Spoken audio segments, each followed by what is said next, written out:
If you want to become a better writer, storyteller, author, and person, you need to understand the techniques that have been used in the greatest stories since the beginning of time. One of the most powerful techniques is the use of literary devices. No, not a device that you have to charge. It's a writing technique used to tell better stories, and in this video, we're going to cover 10 of my favorites that we teach at selfpublishing.com. If you want to become a better writer, this video is for you. But before we get into that, make sure you hit that subscribe button now. I'm Allie Tugwell, author success coach at selfpublishing.com. Let's get into it. The first is diction. Diction is your word choice, and it shapes everything. The tone, the mood, even how your readers perceive your characters and your writing itself. Are you writing a stiff, aristocratic villain or a laid-back teen? Your diction decides for you. Here are a few flavors to play with. Formal. You'll think old-school elegance or scholarly vibes. I bid you adieu. Informal is casual and everyday banter, like see you later. Slang is culture-specific and often generational. Her hair was on fleek.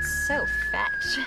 What is fetch? Oh, it's like slang from England. If this is your first time, you may want to try using cultural slang and references that are from your own culture and experience. Colloquial. These are regional phrases in natural speech. That's over yonder, or I'm fixin' to go. These might be examples from down south. The trick, be intentional and authentic. Diction should always match your character, audience, and tone. The second is alliteration. This is the rhythmic repetition of initial consonant sounds, and it's surprisingly powerful. You might have heard the example, Sally sells seashells by the seashore. It's great for titles, taglines, and adding punch to your prose. Use it to make your writing more memorable, musical, or just plain fun. Don't overdo it. You're writing a novel, not a tongue twister. The third is allegory. An allegory is a story with a hidden meaning, like symbolism on steroids. Characters, settings, and plots stand in for real-world concepts or events. The classic example is Animal Farm by George Orwell. It's not just about animals, it's a political commentary on the Russian Revolution. Allegories let you explore deep ideas, philosophy, politics, and religion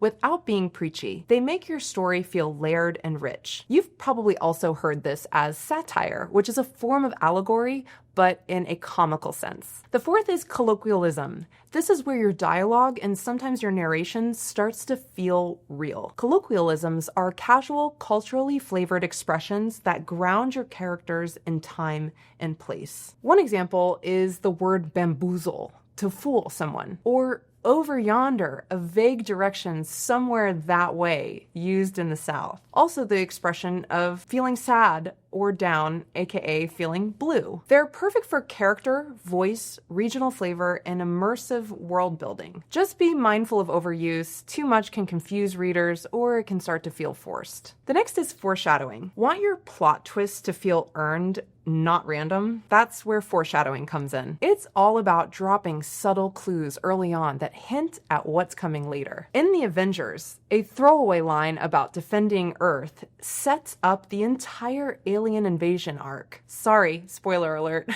Done well, foreshadowing gives your story a satisfying aha moment. Done poorly, and readers feel tricked. Aim for breadcrumbs, not neon signs. Personification. This gives lifeless things personality. Personification breathes life into objects, ideas, and settings by assigning them human traits. For example, the wind whistled past my ears like a familiar tune. The felt chair squatted in the corner. These are great for lyrical writing, mood setting, and making your world feel alive. Number 7 is juxtaposition. This is the art of contrast. If you put two seemingly opposite things side by side, you make each stand out more. For example, it was the best of times, it was the worst of times. I hate loving you. You will soon be asked to do great violence in the cause of good. Juxtaposition adds tension, depth, and emotion, and you can use it at any level. You can use it in a sentence, a scene, or even create an entire theme of it. Number 8, metaphor and simile. These are my favorites. These are your comparison tools. These are perfect for making abstract emotions or experiences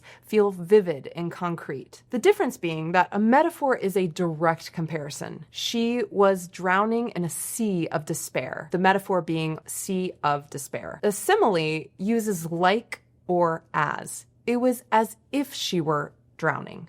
That's how you can tell the difference. A metaphor, his heart was lead. A simile, his heart was like lead. You can use these to make your writing more expressive and emotionally resonant with your reader. But go easy. Too many can weigh things down. Onomatopoeia. This is a fun one. These are sound words. They mimic the noises they represent. The examples: bang, buzz, snap, zip. Writers often italicize them to emphasize the sound, especially in action scenes or comic-style narration. They add texture and immediacy to your writing. Plus, they're really fun to read out loud. 10. Symbolism. Symbols are a powerful shorthand. A single image or motif can carry big emotional or thematic weight. The example is using crows as a symbol for death, storms for conflict or change, red that can represent violence, danger, or passion. Spiders can mean sneakiness or manipulation. You can use these classic examples or invent your own. You can always use ChatGPT or Google to come up with some of what these symbols may represent. The key is be consistent and don't over-explain things. You can let your readers connect the dots. They're smart. So which one is your favorite? Or do you have one that you use that wasn't mentioned here? Comment below. You can get your free fiction book outline template by visiting the link in the description below. I'm Allie Tugwell, author success coach at selfpublishing.com. If you liked this video and found it helpful, give it a thumbs up and subscribe. I'll see you in the next one.